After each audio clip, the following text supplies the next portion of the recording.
دا الله حبیب ما ته یو لنډه وظیفه وښیه، ما ته یو مختصر او لنډه وظیفه وښیه.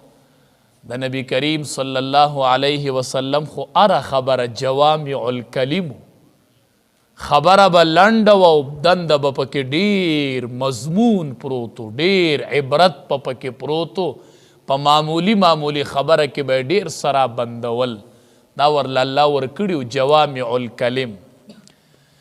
نبی کریم صلی الله علیه وسلم ورته فرمایي د ابو رافع دی بیبی ته، نبی کریم صلی الله علیه ابو نافع، غالبا ابو نافع رضی اللہ تعالی عنہ د دې صحابی بیبی حضرت سلمہ رضی اللہ تعالی عنہ د نبی کریم صلی اللہ علیہ وسلم نه تپوس کئی، وی ما ته مختصر او لنډ وظیفه وخیا.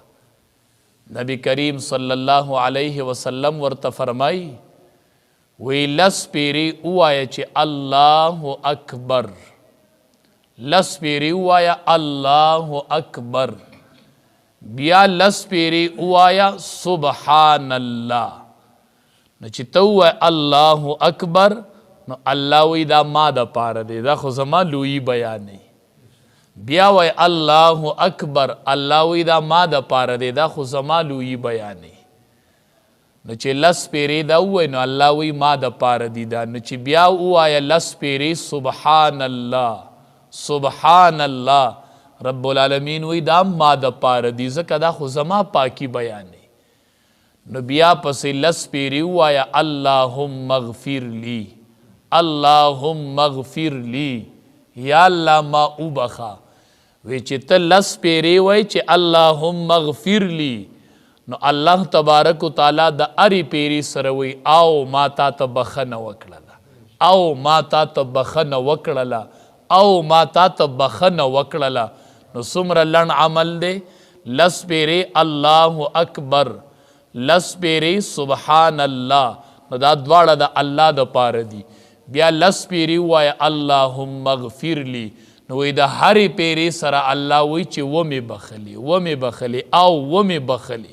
څومره مختصر عمل، الله په خپل یاد ډیر خوشحالی. یو بل زنانه د ام سلیم رضی اللہ تعالی عنها، اغا نبی کریم صلی اللہ علیہ وسلم توئی دا اللہ حبیب ما تس دعاو خی چی زی واما. نبی کریم صلی اللہ علیہ وسلم ورتوی لس پیری سبحان اللہ وایا، لس پیری الحمدللہ وایا، او لس پیری اللہ اکبر وایا. اوی د دین پس چی س دعا غواړي، چی س دیړه غواړي نو وایا، چی س دعا دیړه غواړي نو وایا. دا اللہ ضرور قبلی چې لس لس پیری تی مخ کې دا وای او بیا پسی دعاو غواړي نوی دا اللہ ضرور قبلی. دا اللہ نرد کئی چې دین پس تو دعاو غواړي نوی اللہ دا دعا نرد کئی. نو علماء وائی هم دا اللہ نه د غوښتو طریقه دا ده چې اول به اللہ یادی.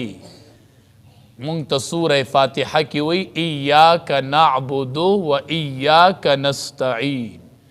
مونږ اول وایو الله تعالی را عبادت کو، نو بیا ورته وروسته وایو الله ستانه امداد غواړو. نو دا الله مونږ ته طریقه ښودلې ده چې ما نه بخنه غواړي نو اول زما صفات بیان کا، د هغې نه پس وایه ایاک نستعین، الله ستانه امداد غواړمه.